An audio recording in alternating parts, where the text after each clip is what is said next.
नमस्कार। इंडिया के सबसे बड़े लर्निंग प्लेटफॉर्म अनअकैडमी पर आपका हार्दिक स्वागत है। अब आप आरपीसी के एग्जाम भी इंडिया के सबसे बड़े लर्निंग प्लेटफॉर्म पर क्रैक कर सकते हैं। इसके आपको प्लस सब्सक्रिप्शन लेना होगा और उसके बाद में आप पा सकते हैं अनलिमिटेड लाइव और रिकॉर्डेड कोर्सेज का एक्सेस इंडिया के बेस्ट एजुकेटर से। जल्दी से सब्सक्राइब कीजिए अनअकैडमी। मेरा नाम दामोदर प्रसाद शर्मा है। मेरा टीचिंग एक्सपीरियंस 15 ईयर्स का है और मैंने टीचर एग्जाम क्लियर किया है 2018 में।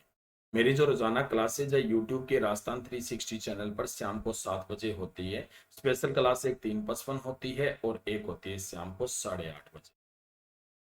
प्री स्पेशल क्लास के लिए सबसे पहले आपको जाना है प्ले स्टोर में। प्ले स्टोर में जाकर के अनअकैडमी का लर्निंग ऐप डाउनलोड करना है। उसके बाद मोबाइल नंबर के साथ साइन अप करना है और फ्री प्लान अनलॉक करने के लिए मेरा रेफरल कोड यूज करना है DAM10। यदि आप प्लस सब्सक्रिप्शन लेते हो तो आपको मिलेंगी डेली लाइव क्लासेस। आप अपने एजुकेटर के साथ चैट कर सकते हो, उनके साथ डिस्कस कर सकते हो, अपने डाउट पूछ सकते हो और आंसर पोल में भाग ले सकते हो जबकि क्लास चल रही होती है। आपको मिलेंगे स्ट्रक्चर कोर्सेज। आपको हमारे जो सारे कोर्सेज हैं वो एक ही लाइन में मिलेंगे जो आपके एग्जाम स्लिप्स के अकॉर्डिंग होंगे और आपकी अच्छी तैयारी करने में सहायता करेंगे। लाइव टेस्ट एंड क्विजेस होंगे। आप अपनी तैयारी का मूल्यांकन कर पाओगे हमारे रेगुलर मॉक टेस्ट और क्विजेज के द्वारा और अपनी परफॉर्मेंस का डिटेल में एनालिसिस भी कर पाओगे।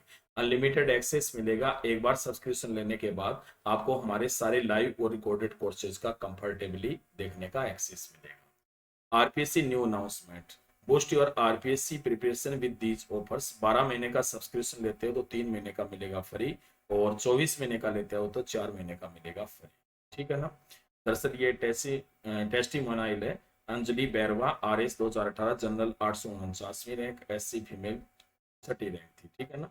तो इन्होंने लिखा कि Unacademy played a very important role in my RS 2018 mains preparation and doctor Taruna ma'am's English medium lectures of art and culture sociology public administration. ठीक है। तो ये दरअसल दिया गया है कि किस प्रकार से 2018 में दरअसल अनअकैडमी के कारण ये सफल हो पाए। ठीक है। ये एसआई के बारे में भी है। एसआई में भी दरअसल क्या है कि अनअकैडमी में जो भी पढ़ाया गया था वो ही एग्जाम में आया था। ठीक है ना। इसके बाद में रीट वाला भी आया और उसी के जो एस्पिरेंट है ना उनके द्वारा ये बताया गया है। ACF के बारे में भी ऐसा ही बताया गया है।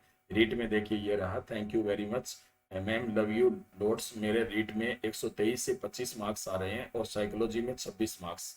मैम सब आपकी वजह से, thank you so much ma'am. Aspirant वो अपेयर्ड इन रीट 2021। ठीक है। प्लस फीचर क्या क्या है। आप अपने घर पर कंफर्टेबली लाइव पढ़ सकते हो। अनलिमिटेड एक्सेस मिलेगा सभी कोर्सेज पर। टॉप एजुकेटर जो इंडिया के वो आपको एक ही प्लेटफॉर्म पर मिलेंगे। आप अपने सिलेबस को कवर कर पाओगे, अपने एग्जाम की कंप्लीट तैयारी कर सकते हो, रेगुलर डाउट क्लियरिंग सेशन में जा सकते हो, लाइव टेस्ट सीरीज में भाग ले सकते हो, स्टडी मटेरियल मिलेगा PDF फॉर्मेट में, आंसर राइटिंग सेशन रहेंगे, मेंटरशिप एंड गाइडेंस रहेंगे। ठीक है। Best course. ठीक है। Yoddha best course for Rajasthan police constable, starting date 1 October है ये। ठीक है ना। Pragya RS prelims practice base, ये स्टार्टिंग डेट है 4 अक्टूबर। ठीक है। इसके अलावा विजय RS प्रारंभिक तथा मुख्य परीक्षा 2022 की पूर्ण तैयारी, starting date 6 October. Vikas Rajasthan ग्राम विकास अधिकारी video best course, starting date है इसकी 7 अक्टूबर। ठीक है।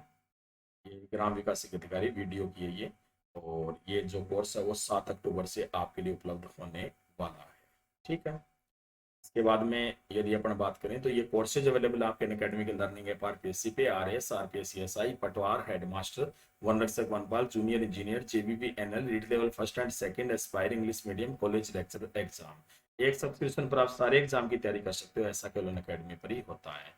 डिस्काउंट जो सब्सक्रिप्शन पर वो 10% का रहेगा। इनमें से कोई भी प्लान आप चूज कीजिए, मेरा रेफरल कोड यूज कीजिए DM10, तो आपको मिलेगा 10% का डिस्काउंट। जैसे 24 महीने का प्लान 8,400 रुपए का है। यदि आप मेरा रेफरल कोड यूज करोगे DM10 तो 10% के डिस्काउंट के साथ पड़ेगा 7,560 में। कॉम्बो सब्सक्रिप्शन ऑफर आप सभी लर्नर के लिए अकेडमी लेकर आया है। मेगा कॉम्बो ऑफर 4 कैटेगरीज के टॉप एजुकेटर के साथ अपनी तैयारी करें। MPPSC and Vyapam, RPSC, UPPSC and UPSSSC और BPSC। ठीक है। तो एक साथ आप तैयारी कर सकते हो।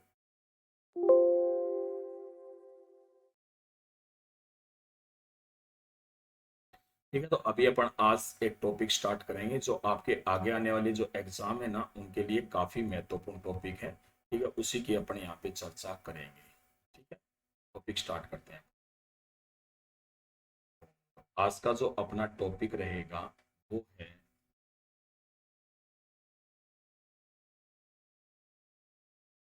राजस्थान में 1857 की क्रांति। ये अपना आज का टॉपिक, राजस्थान में 1857 की क्रांति। ठीक है, तो चाहे राजस्थान में हो चाहे भारत में हो, ठीक है, निश्चित रूप से आपको पता है ये जो क्रांति हुई थी 1857 की क्रांति, एक्चुअल में इसके कुछ ना कुछ तो कारण रहे होंगे। सबसे पहले अपन इसके क्या पढ़ते हैं, कारण। कारणों में सबसे पहले आता है राजनीतिक कारण। कौन से कारण? राजनीतिक कारण। क्योंकि इतनी जो बड़ी क्रांति है वो दरअसल एक या दो कारणों से तो नहीं हो सकती, निश्चित रूप से काफी कारण रहे होंगे। क्योंकि आपको पता है कि इस समय जबकि भारत में उस समय लोगों को यह भी पता नहीं था कि वो सारे एक ही देश के हैं, फिर भी उन्होंने कड़ा रुख अपनाते हुए विद्रोह किया था। दरअसल ये विद्रोह सफल तो नहीं हो पाया, लेकिन 100 साल से जो शासन चल रहा था अंग्रेजों का, उसकी नींव जरूर हिला करके रख दी। इसी में सबसे पहले अपन पढ़ रहे हैं राजनीतिक कारण। राजनीतिक कारण में सबसे पहला आता है वेलेजली की सहायक संधि। ये पहला कारण था, वेलेजली की सहायक संधि। याद रखना है कि 1798 ईस्वी में लॉर्ड वेलेजली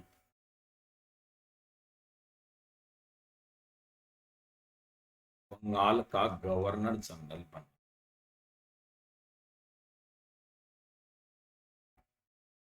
कब बना था? 1798 ईस्वी। ठीक है, 1798 ईस्वी में ही इसने सहायक संधियों की शुरुआत की। अब सहायक संधियों की शर्तें क्या थी भी?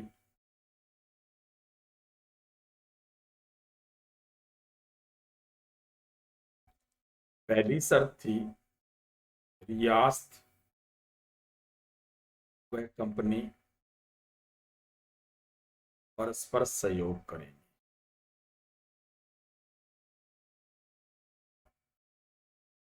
रियासत और कंपनी परस्पर क्या करेंगी? सहयोग करेंगे।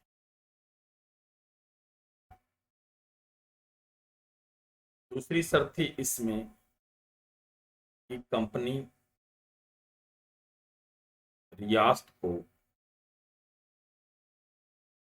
सैनिक सहायता भी दे। रियासत को क्या देगी? सैनिक सहायता भी देगी।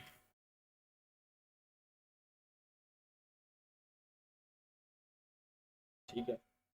तीसरी शर्त थी इसमें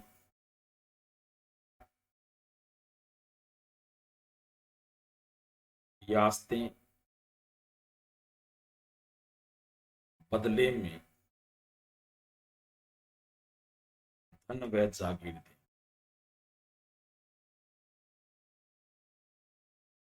रियासतें क्या देगी? धन और जागीर। चौथी शर्त थी इसमें कि रियासतें बिना कंपनी की अनुमति के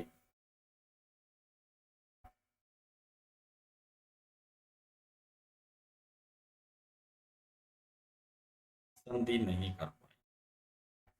तो किसी के साथ संधि नहीं करेंगे, सिर्फ कंपनी के साथ संधि रखेंगे। करेंगे भी तो अनुमति लेनी पड़ेगी। और पांचवी शर्त थी रियासतें अन्य यूरोपियन कंपनियों को बाहर कर दी।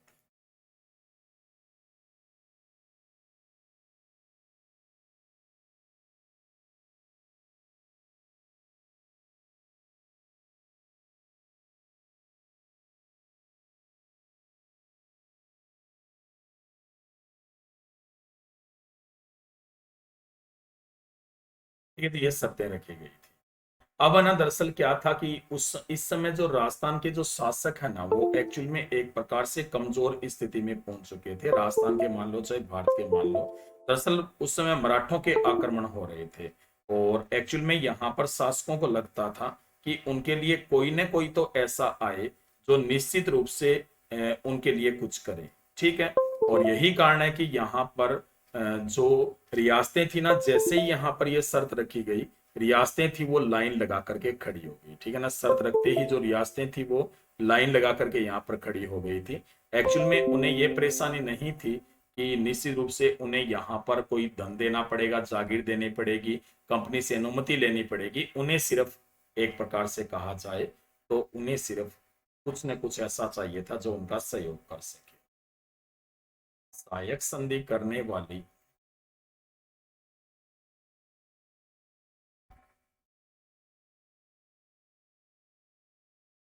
भारत की प्रथम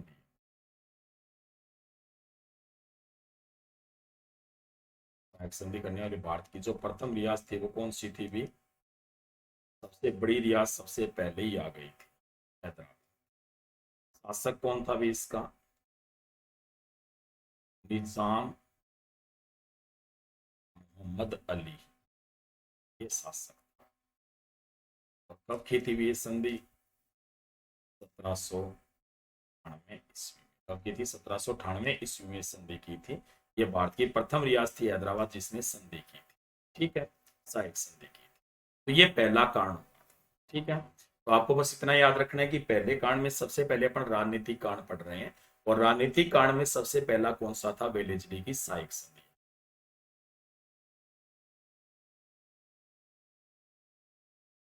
1798 ईस्वी में जो लॉर्ड वेलेजली है ना, ये बंगाल का गवर्नर जनरल बना था, और इसी ने किसकी शुरुआत की थी? सहायक संधियों की।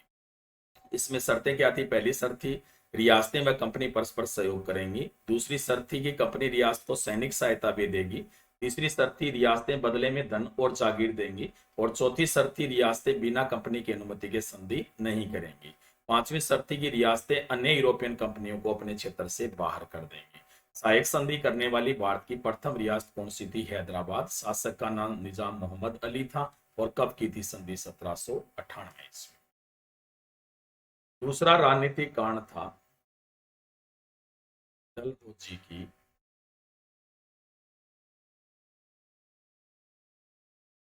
हड़प, बेरगल या विलय नीति।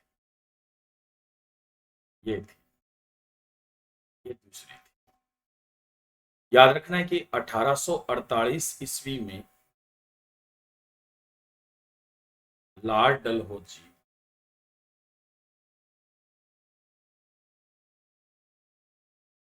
भारत का गवर्नर जनरल बना।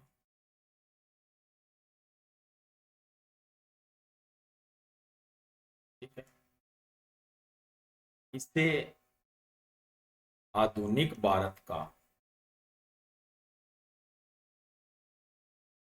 निर्माता कहा जाता।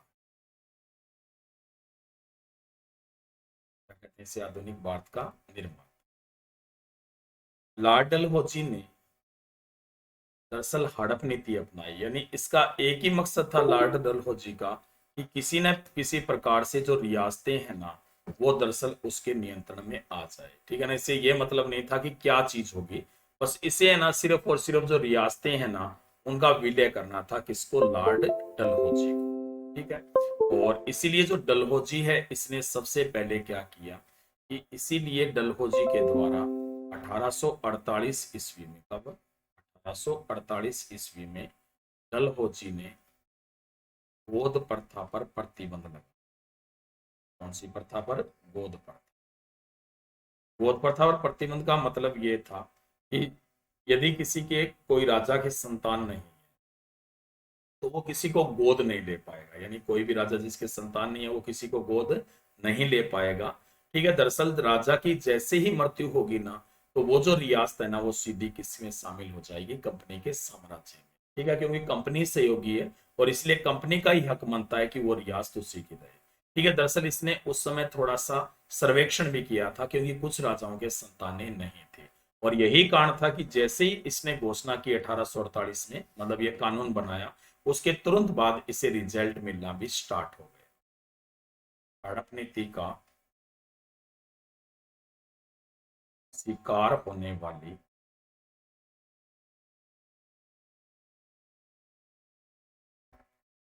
राजस्थान की, सॉरी भारत की बात कर रहे हैं, राजस्थान की बात नहीं चल रही। प्रथम नीति का शिकार सबसे पहले कौन सी रियासत हुई थी भी?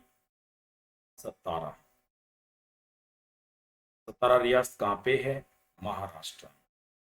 कब शिकार हुई भी? 1848 में। शासक का नाम क्या था? अप्पा साहिब। अप्पा साहिब, ठीक है ना। अप्पा साहिब बना, दरअसल ये निसंतान था, इसके कोई संतान नहीं थी। जैसे ही इसकी मृत्यु हुई, डलहौजी ने तुरंत विलय कर लिया। कौन सी रियासत का? सतारा। अन्य रियासतें कौन सी थी भी? अन्य रियासतें थी जैतपुर, संबलपुर, बगाट, झांसी, नागपुर, उदयपुर। ये कुछ अन्य रियासतें थी जो इसकी हड़प नीति का शिकार। दरअसल एक रियासत थी जिसका विलय करना चाहता था लेकिन कोई पाना नहीं मिल रहा था। कौन सी रियासत थी? अवध। डलहौजी ने क्या किया कि 1856 में ये जो अवध रियासत है इस पर कुशासन का आरोप लगा दिया। यानी ये कहा गया कि यहाँ पर कुशासन चल रहा है और इसलिए जो रियासत है ना, इसका अधिग्रहण करना पड़ेगा। यहाँ के नवाब ने विरोध किया। इसका नाम क्या था भी? वाजिद अली साहब। नवाब कौन था? वाजिद अली साहब। उसने इसका विरोध किया, जिसके बाद उसे बंदी बनाकर कहाँ भेज दिया गया? कलकत्ता। इसने विरोध किया, जिसके बाद इसे बंदी बनाकर कहाँ भेज दिया गया था? कलकत्ता में भेज दिया गया। किसको? वाजिद अली साहब। ठीक है। उसके बाद में यदि अपन बात करें तो जो डलहौजी है ना, उसने 1800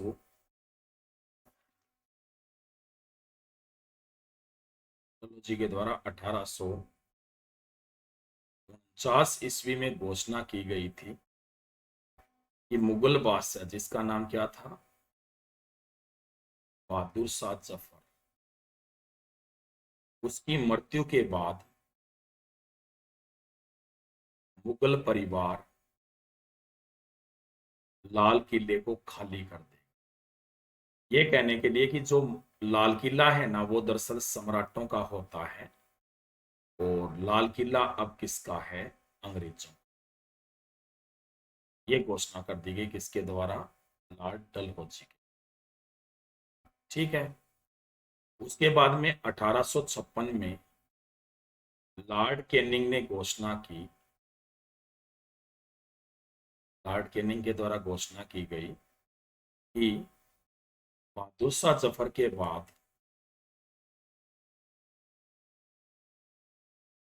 बहादुर शाह जफर के बाद के शासक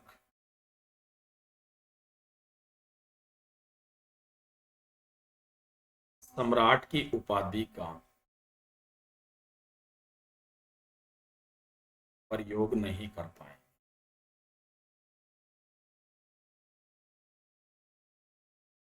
नहीं कर पाएंगे। वो केवल राजा कह, वो केवल क्या कहलाएंगे? राजा। यानी ये कहा गया कि सम्राट अब केवल कौन है? सम्राट अब कौन है? केवल अंग्रेजी। तो ये डलहौजी की रणनीति थी। ठीक है ना, याद रखना है कि दूसरा जो कारण था इसका, वो क्या थी? डलहौजी की हड़प नीति। और लॉर्ड डलहौजी है ना, ये दरअसल 1848 ईस्वी में भारत का गवर्नर जनरल बना था। ठीक है। लॉर्ड डलहौजी को कहते हैं आधुनिक भारत का निर्माता। 1848 ईस्वी में जो लॉर्ड डलहौजी है, उसने गोद प्रथा पर प्रतिबंध लगाया। याद रखना है, हड़प नीति का शिकार होने वाली भारत की प्रथम रियासत कौन सी थी? सतारा। ठीक है, महाराष्ट्र में। कब हुई थी शिकार? 1848 ईस्वी में। शासक का नाम क्या था? अब्बास साहिब। इसके बाद जैतपुर, संबलपुर, बकाट, झांसी, नागपुर और उदयपुर रियासतें भी शिकार हुई हड़प नीति। 1856 ईस्वी में जो अवध है ना, उस पर कुशासन का आरोप लगा करके उसका विलय किया गया। जब यहाँ के नवाब ने विरोध किया, जिसका नाम क्या था? वाजिद अली शाह है, तो उसे बंदी बनाकर कलकत्ता भेज दिया गया। डलहौजी ने 1849 में घोषणा की थी कि बहादुर शाह जफर की मृत्यु के बाद मुगल परिवार लाल किले को खाली कर देगा। ये किसने घोषणा की थी? भी लॉर्ड डलहौजी। 1856 में लॉर्ड कैनिंग ने कहा कि बहादुर शाह जफर के बाद के शासक सम्राट की उपाधि का प्रयोग नहीं करेंगे, वो केवल क्या कहलाएंगे? राजा। तो ये इस तरह से हड़प नीति चल रही थी। तो ये तो पहला कारण हुआ, मैंने पहले ही बताया कि एक कारण से क्रांति नहीं हुई थी। अब आता है दूसरा कारण। दूसरा कारण कौन सा था भी? सामाजिक कारण।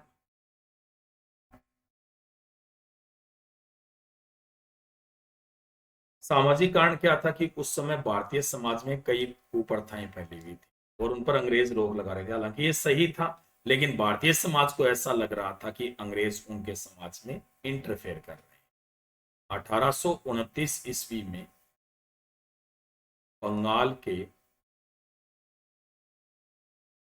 Governor general,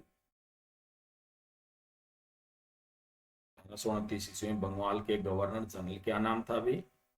lord William Bentinck ने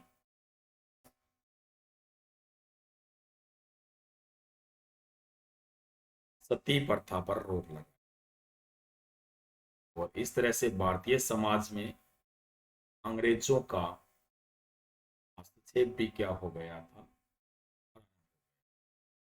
कौन से एक्ट के अनुसार लगाई थी? 17 नंबर एक्ट के अनुसार। तीसरा कारण था आर्थिक कारण। आर्थिक कारण भी इसके लिए जिम्मेवार था।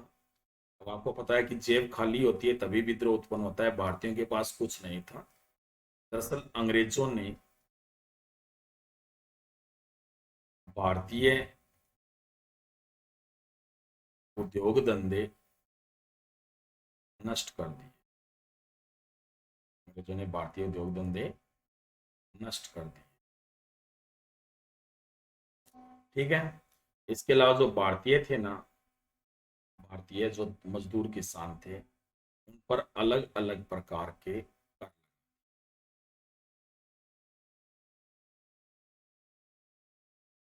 ठीक है। तो उस समय राजस्व की जो व्यवस्था थी कर की थी, वो तीन प्रकार की थी। पहली कौन सी थी? स्थायी बंदोबस्त। इसमें जो कर है ना, वो जागीरदार को दिया जाए। दूसरी थी रेयतवाड़ी। इसमें जो कर है ना, वो सीधा किसके पास जाता था? सरकार के पास। और तीसरी थी तलुकदारी या महालवाड़ी पर। इसके अनुसार जो कर था, उसमें एक गांव में तलुकदार नियुक्त किया जाता। ठीक है। ये तीन व्यवस्थाएं थी और इसके कारण क्या है कि कमाई तो पहले ही नहीं थी, ऊपर से कर और आ चुके थे। और इसलिए भारतीय ना वो पूरी तरह से आर्थिक रूप से कमजोर हो रहे थे, इसीलिए उन्होंने विद्रोह करने का फैसला।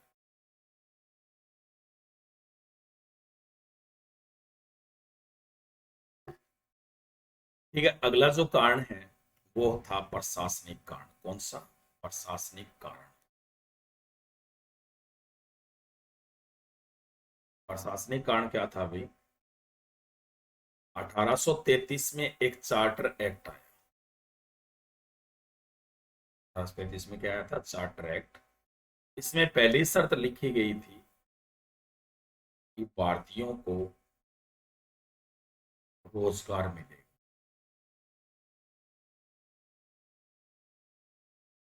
ठीक है, ये पहली शर्त। दूसरी शर्त थी भारतीयों को पदोन्नति के भी अवसर मिले। अब दोनों ही घोषणाओं का कोई पालन नहीं किया गया। भारतीय बेरोजगार होता जा रहा था और यदि किसी को नौकरी मिलती थी ना, तो वह उसी पद पर पड़ा रहता था जिस पर उसकी ज्वाइनिंग। ठीक है। तो सामाजिक कारणों की बात करें तो 1829 ईस्वी में बंगाल के governor general lord William Bentinck ने सती प्रथा पर रोक लगाई, एक्ट 17 के अनुसार। ठीक है। उसके बाद में आर्थिक कारण बात करें तो आर्थिक की, तो अंग्रेजों ने भारतीय उद्योग धंधे नष्ट कर दिए थे तथा अलग अलग प्रकार के भारतीयों पर कर लगा दिए थे। ठीक है ना। कर की व्यवस्थाएं कितनी थी? 3 प्रकार की थी।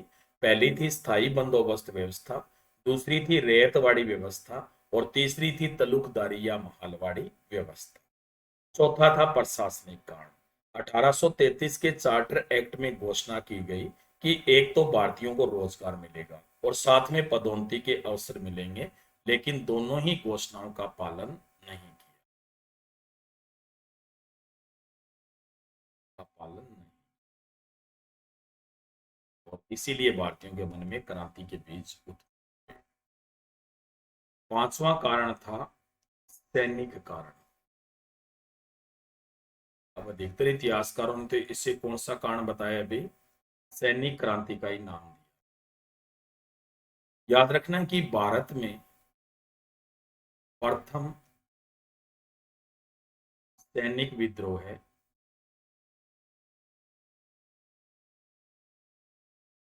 कब हुआ था? 1806 में। कहाँ हुआ था? वेलूर में हुआ था, जो कर्नाटक। ये पहला विद्रोह। लेकिन अपन यहाँ पे क्रांति की बात कर रहे हैं। क्रांति में कारण क्या थे? पहला कारण था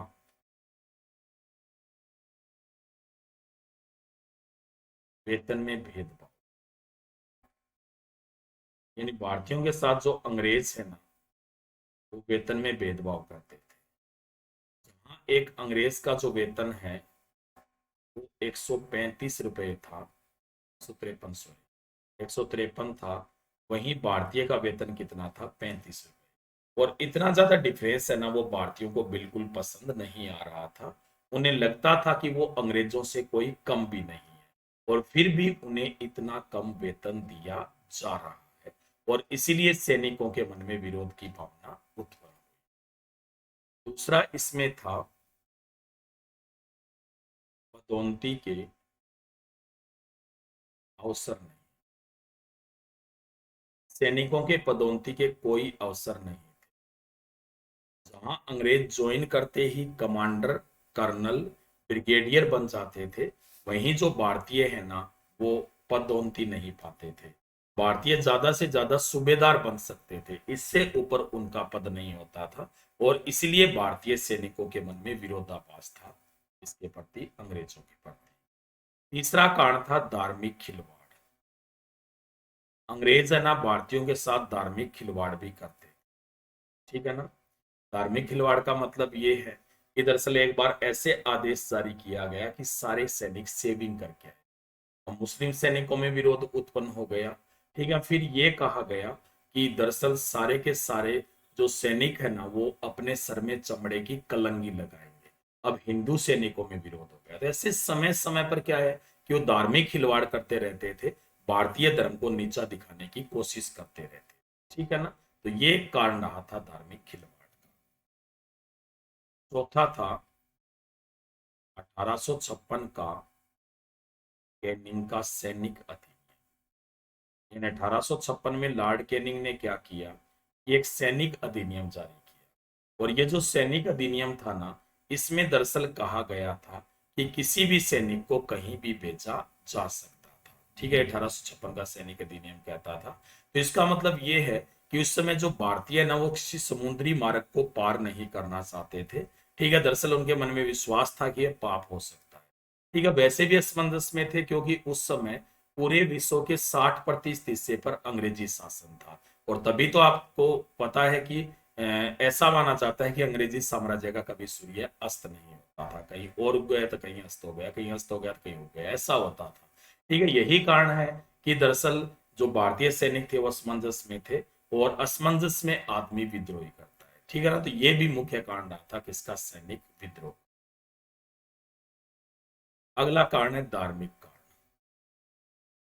आपको पता है कि धार्मिक रूप से खिलवाड़ करेंगे तो विद्रोह तो होगा ही निश्चित रूप से, और ऐसा ही भारतीयों ने किया। धार्मिक कांड की बात करें तो सबसे पहले 1799 ईस्वी में भारत में प्रथम ईसाई मिशनरी की स्थापना।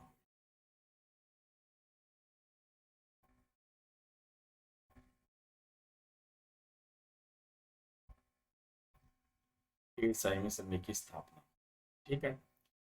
और ये जो ईसाई मिशनरी की स्थापना है ना, ये दरअसल कहाँ पे की गई थी? श्रीरामपुर। श्रीरामपुर कहाँ पड़ता है? वर्तमान में कलकत्ता के पास, बंगाल।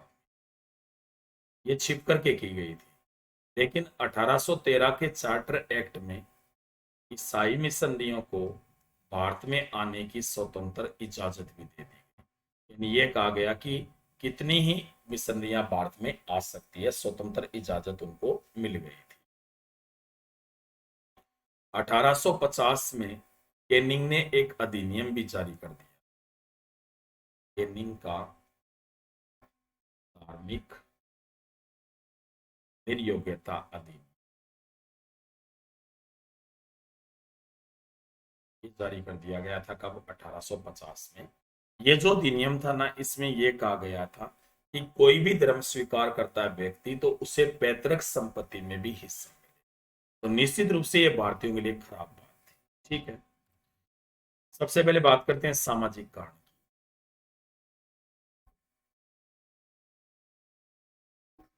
1829 ईस्वी में बंगाल के governor general lord William Bentinck ने सती प्रथा पर रोक लगाई, एक्ट 17 के अनुसार। आर्थिक कारण, अंग्रेजों ने भारतीय उद्योग धंधे नष्ट कर दिए थे तथा अलग अलग प्रकार के क्या लगाए? कर लगा दिए। करों के लिए तीन व्यवस्था थी: स्थायी बंदोबस्त, रेतवाड़ी, तल्लुकदारी या महालवाड़ी। प्रशासनिक कारण की बात करें तो 1833 का जो चार्टर एक्ट आया, उसमें भारतीयों को रोजगार और पदोन्नति देने की घोषणा की गई। दोनों ही घोषणाओं का पालन नहीं किया गया। सैनिक कारण की बात करते हैं तो भारत में प्रथम जो सैनिक विद्रोह था वो कब हुआ था? 1806 में। और ये विद्रोह कहां पे हुआ था? बेलूर में। ठीक है। 1857 के समय मुख्य कारण क्या रहे थे? एक तो था वेतन में भेदभाव, दूसरा था पदोन्नति के अवसर नहीं थे, तीसरा था धार्मिक खिलवाड़ किया जाता था, और चौथा था 1856 का सैनिक अधिनियम। धार्मिक कारण की बात करें तो 1799 ईस्वी में भारत में प्रथम ईसाई मिशनरी की स्थापना हुई, और इसकी स्थापना कहाँ हुई थी? श्रीरामपुर, कलकत्ता में। ठीक है। 1813 ईस्वी में इन मिशनरियों को भारत आने की स्वतंत्र अनुमति प्रदान कर दी गई। 1850 में केनिंग का धार्मिक नियोग्यता अधिनियम आया, जिसके अनुसार किसी भी प्रकार के धर्म स्वीकार करने वाले को अपने पैतृक संपत्ति में भी हिस्सा मिलता था यदि वो दूसरा धर्म स्वीकार करता था। ठीक है। तो ये कांड थे। हालांकि आपको पता है कि चर्बी वाले कारतूस को भी आप धार्मिक या सैनिक में ले सकते हो, लेकिन वो अलग था, इसलिए उसे अलग कांड रखे। और वो था कौन सा? तात्कालिक कांड।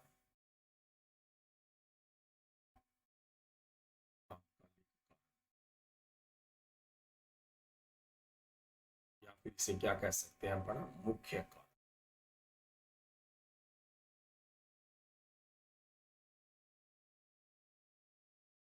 दरअसल क्या था कि जनवरी 1857 में भारतीय छावनियों में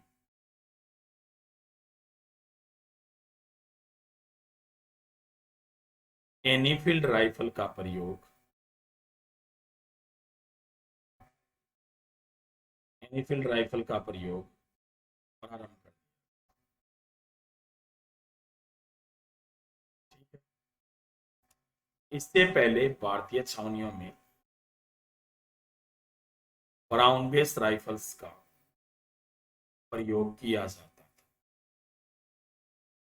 ब्राउन बेस राइफल्स का प्रयोग किया जाता था इससे पहले भारतीय छावनियों।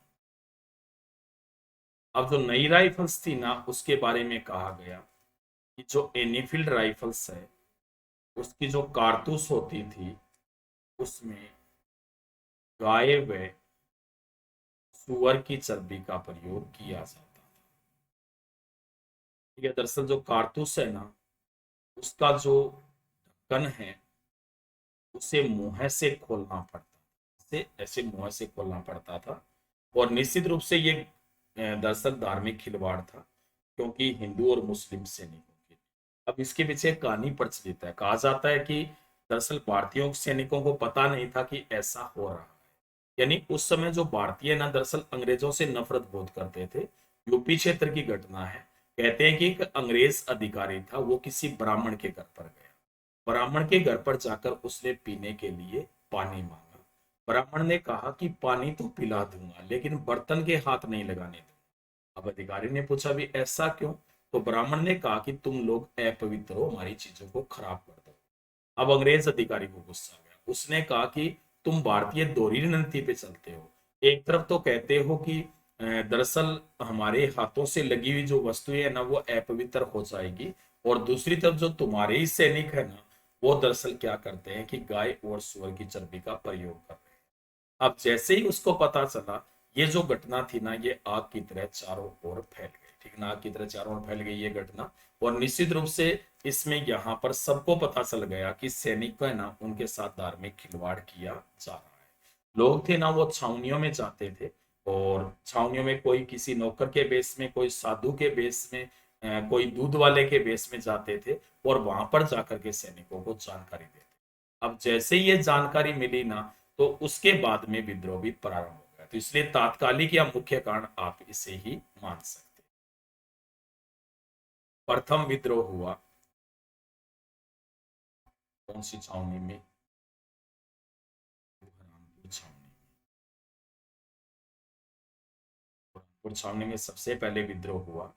और ये विद्रोह कब हुआ था? फरवरी 1857। पूरी जो सैन्य टुकड़ी थी ना, उसे क्या कर दिया गया? निलंबित। अब मुख्य कारण यही था। तभी तो इसके बारे में कहा गया था किसके द्वारा? आरसी मजूमदार के। आरसी मजूमदार ने कहा था कि गाड़ी भी तैयार थी, सुरंग भी तैयार थी। यानी गाड़ी भी तैयार थी और क्या थी? सुरंग भी तैयार थी। ठीक है, लेकिन चिंगारी नहीं थी। और चिंगारी यहां पर किसने भड़काई? चर्बी वाले कारतूस। ठीक है, तो इसीलिए यही तात्कालिक या मुख्य कारण माना जा सकता है किसका? क्रांति का। यानी जनवरी 1857 ईस्वी में भारतीय छावनियों में एनीफील्ड राइफल का प्रयोग प्रारंभ किया गया। ब्राउन बेस राइफल्स का प्रयोग किया जाता था इससे पहले। जो नई राइफल्स थी ना, उसके कारतूसों में गाय और सूअर की चर्बी का प्रयोग किया गया। प्रथम जो विद्रोह है वो बुरहानपुर छावनी में हुआ। कब हुआ था? फरवरी 1857 में। पूरी जो टुकड़ी थी ना, उसे निलंबित कर दिया गया। आरसी मजूमदार ने कहा गाड़ी भी तैयार थी, सुरंग भी तैयार थी, लेकिन चिंगारी नहीं थी। और इस चिंगारी को भड़काया किसने? चर्बी वाले कारतूस। ठीक है, चलते हैं next।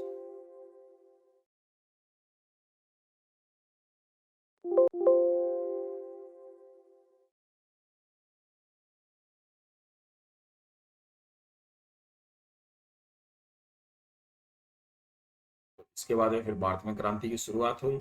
और अब अपन पढ़ते हैं तात्कालिक घटना।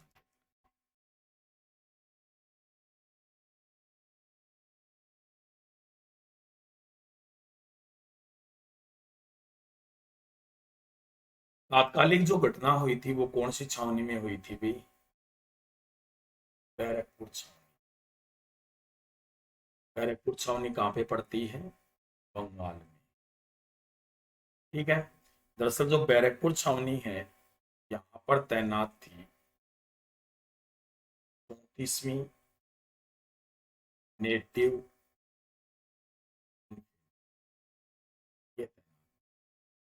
और इसने यहाँ पर विद्रोह कर रखा था चर्बी वाले कारतूस।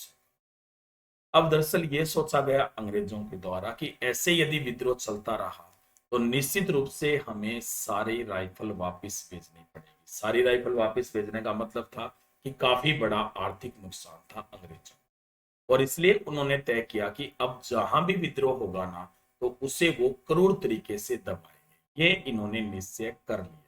ठीक है, किसने? अंग्रेजों ने। दिन था 29 मार्च 1857। और 34वीं नेटिव इन्फेंट्री विद्रोह कर रही थी किसके नेतृत्व में? मंगल पांडे के नेतृत्व। ठीक है, अब यहाँ पर जो मंगल पांडे है ना, उस पर प्रेशर बनाया जा रहा था कि उसे कारतूसों का प्रयोग करना पड़ेगा। मंगल पांडे पर जो दबाव था वो इतना ज्यादा बढ़ गया कि मंगल पांडे को कारतूसों का प्रयोग करना ही पड़ा। लेकिन उसने ये प्रयोग किस पर कर दिया? अंग्रेजों पर ही कर दिया। किस पर कर दिया? मंगल पांडे ने अंग्रेजों पर, जिसमें दो अंग्रेज अधिकारी मारे गए। दो अंग्रेज अधिकारी मारे गए। कौन कौन? मेजर बाग, मेजर यूसुफ। ये दो अंग्रेज अधिकारी यहाँ पर मारे गए। मंगल पांडे को उसी समय गिरफ्तार कर लिया। मंगल पांडे ने उसको उसी समय गिरफ्तार कर लिया गया और उसे 4 अप्रैल 1857 को एक ज्यूरी के द्वारा फांसी की सजा सुनाई गई। ठीक है, इसके बाद 8 अप्रैल 1857 को मंगल पांडे को फांसी दे दी। ठीक है ना, मंगल पांडे को फांसी दे दी गई। कब दी? 8 अप्रैल 1857 को। कहां पे दी थी? ये भी क्वेश्चन आया हुआ है सेकंड ग्रेड में। बैरकपुर में दी गई। दी गई थी बैरकपुर। मंगल पांडे है ना, इसे क्रांति का प्रथम शहीद कहा जाता है। क्रांति का प्रथम शहीद किसे कहते हैं भी? मंगल पांडे को कहते हैं। मंगल पांडे यूपी जिले के बलिया का रहने वाला था, जिसमें लोग सारे ही बागी हो गए थे, इसलिए इसका नाम क्या रख दिया गया था? बागी बलिया रख दिया गया। क्या नाम रखा गया था? बागी बलिया नाम रखा गया। जो मंगल पांडे है ना, उसे अंग्रेज इंग्लिश में पांडे को ऐसे तो लिखते ना, पांडे। अंग्रेज इसे पेंडी कहते थे। क्या कहते थे? पेंडी कहते थे मंगल पांडे को। ठीक है।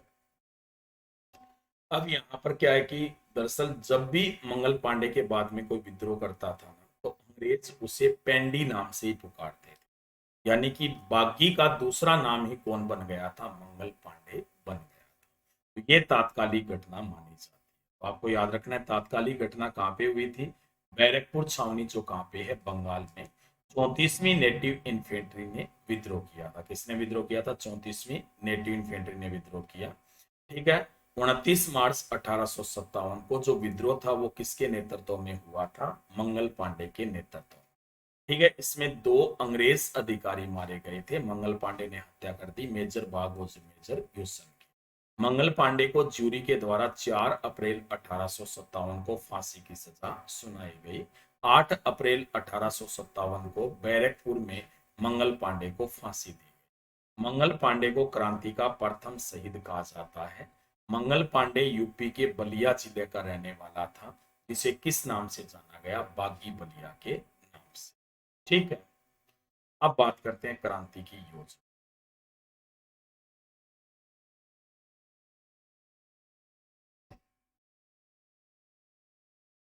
ठीक है, जो क्रांति की योजना है इसके बारे में बताया जाता है कि क्रांति की योजना सबसे पहले कहाँ बनी थी? लंदन। ठीक है। क्रांति की योजना किसने बनाई थी? राणोजी बापू। ये कहाँ के थे भी? और साथ में कौन थे? अजीमुल्ला खां। अजीमुल्ला खां कहाँ के थे भी? ठीक है। इन्होंने क्रांति की योजना बनाई थी कहाँ पे? लंदन। ठीक है।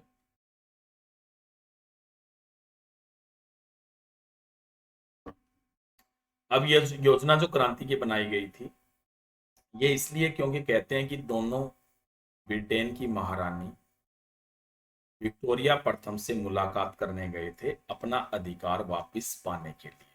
लेकिन विक्टोरिया प्रथम ने इनसे मुलाकात ही नहीं की और वहीं पर इन्हें पता चला कि अंग्रेज सबके साथ ही धोखा कर रहे हैं। इन्होंने वहीं पर तय कर लिया था कि वो जगह जगह जाएंगे और दरअसल अंग्रेज सरकार के बारे में लोगों को बताएंगे और क्रांति करेंगे। लेकिन आपसे पूछा जाए कि भारत में इसकी योजना कहाँ बनी थी, तो भारत में जो योजना है वो कहाँ बनी थी भी? हरिद्वार में। कहाँ बनी थी? हरिद्वार। योजनाकार कौन थे इसके भाई? इसके जो योजनाकार थे वो थे तात्या टोपे, नाना साहेब, लक्ष्मीबाई,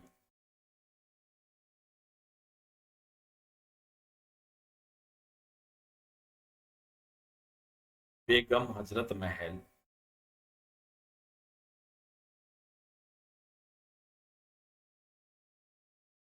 अहमदुल्ला खान।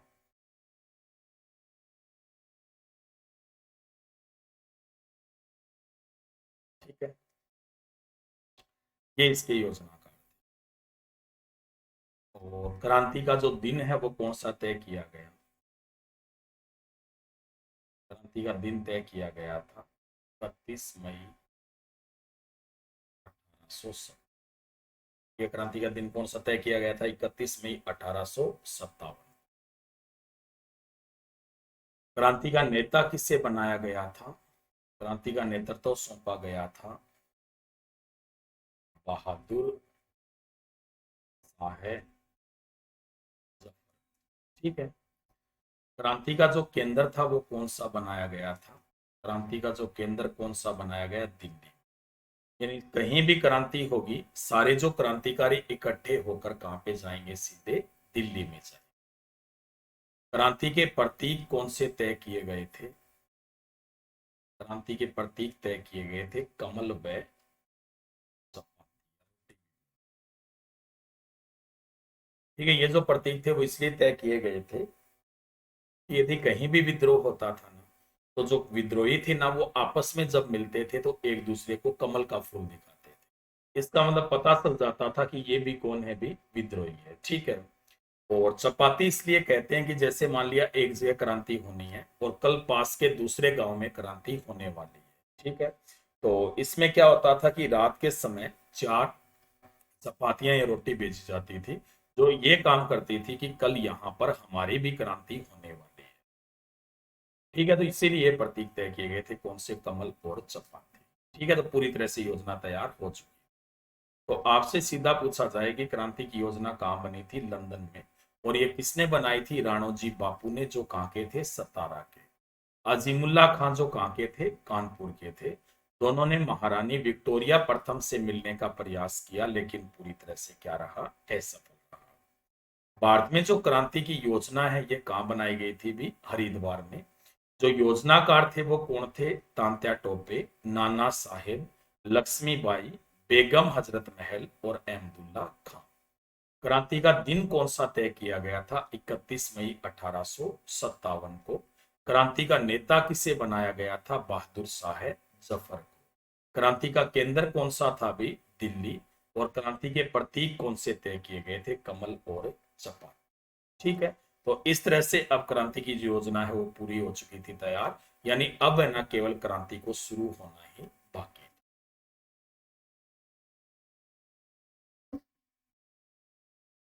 भारत में जो क्रांति की शुरुआत है,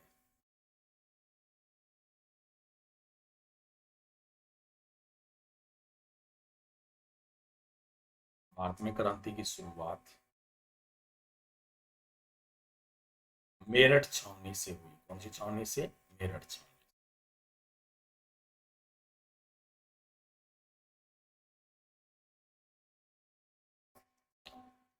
ठीक है, मेरठ छावनी कहाँ पे है? यूपी में।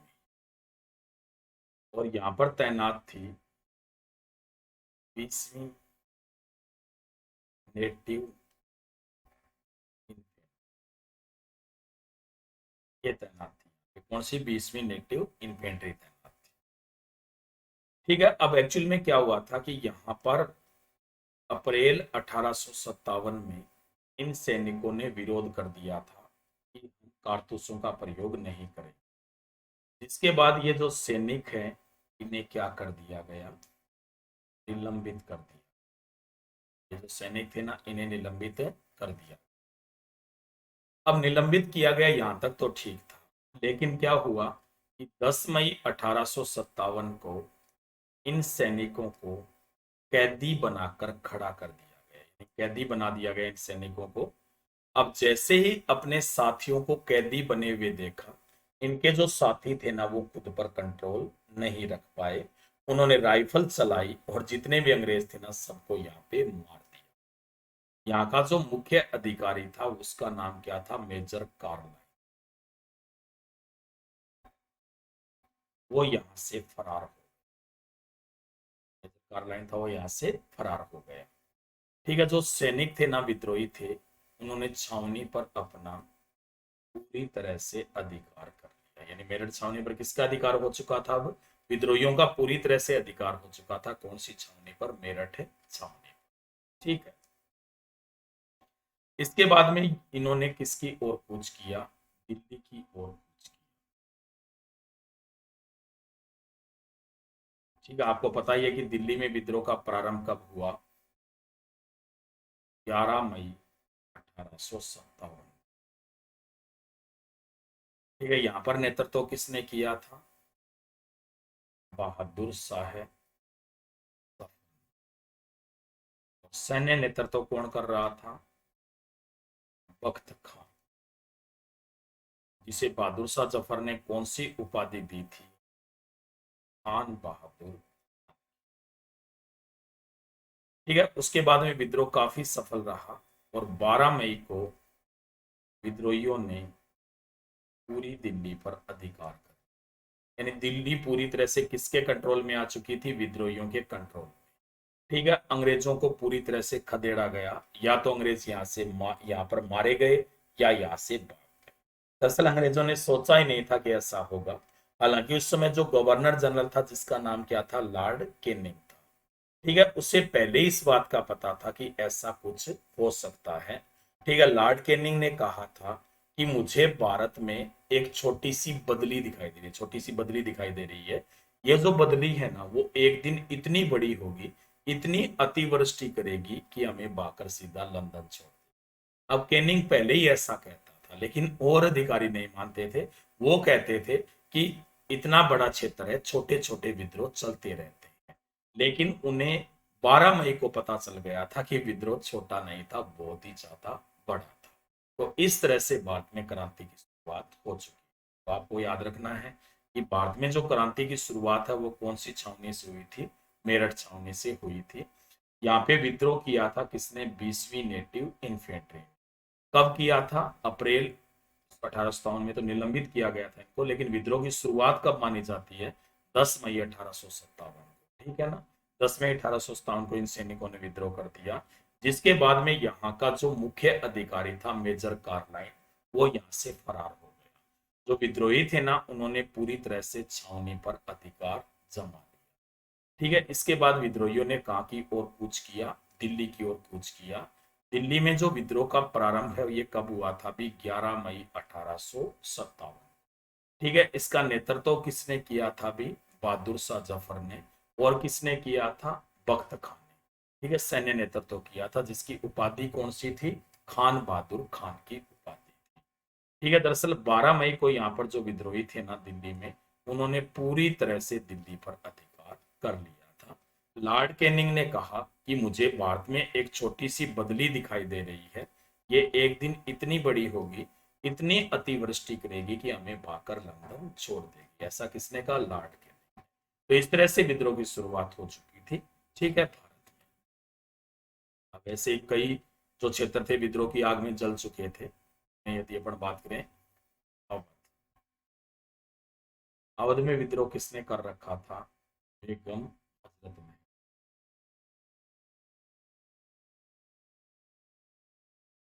ठीक है, उसके बाद में झांसी। झांसी कहाँ पे है? यूपी में। अवध भी यूपी में पड़ता है। यहाँ पे विद्रोह किसने कर रखा था? लक्ष्मीबाई। बात करते हैं अपन कानपुर की। कानपुर कहाँ पड़ता है? यूपी में। और यहाँ पे विद्रोह कर रखा था किसने? नाना साहेब ने कर रखा था, नाना साहेब। इसके बाद में बात करते हैं अपन जगदीशपुर, जो बिहार में पड़ता है। यहाँ पे विद्रोह कर रखा था किसने भाई? कुंवर सिंह ने विद्रोह कर रखा था, कुंवर सिंह। ठीक है, इसके बाद में बात करें अपन फैजाबाद की। इसका वर्तमान में नाम अयोध्या है। और यहाँ पे विद्रोह कर रखा था किसने? मौलवी अब्दुल्ला खान। ठीक है, इसके बाद में फिर यदि अपन बात करें इलाहाबाद की, इसके वर्तमान में नाम प्रयागराज है, यहाँ पे विद्रोह कर रखा था लियाकत अली।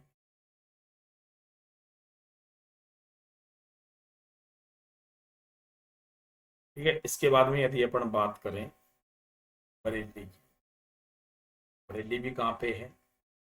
यूपी की में। और यहाँ पे नेतृत्व कर रखा था किसने? खान। ठीक है, इसके बाद में यदि अपन बात करते हैं सतारा की, सतारा कहाँ पे? महाराष्ट्र में। यहाँ पे विद्रोह कर रखा था किसने? राणोजी बापू। ठीक है, इसके बाद में विद्रोह जो हो रहा था असम में, असम में विद्रोह कर रखा था।